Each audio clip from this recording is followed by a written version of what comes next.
آپ صلی اللہ علیہ وسلم نے فرمایا کہ وحی نازل ہوتے وقت کبھی مجھ کو گھنٹی کی سی آواز محسوس ہوتی ہے اور وحی کہ یہ کیفیت مجھ پر بے حد شاق گزرتی ہے۔ جب یہ کیفیت ختم ہوتی ہے تو میرے دل و دماغ پر اس فرشتے کے ذریعے نازل شدہ وحی محفوظ ہو جاتی ہے، اور کسی وقت ایسا ہوتا ہے کہ فرشتہ بشکل انسان میرے پاس آتا ہے اور مجھ سے کلام کرتا ہے،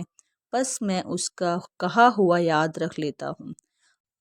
حضرت عائشہ رضی اللہ تعالی عنہا کا بیان ہے کہ میں نے سخت کڑاکے کی سردی میں حضرت صلی اللہ علیہ وسلم کو دیکھا ہے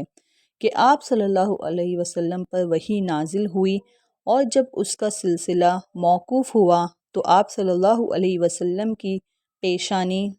پسینے سے شرابور تھی۔ صحیح بخاری حدیث نمبر 2۔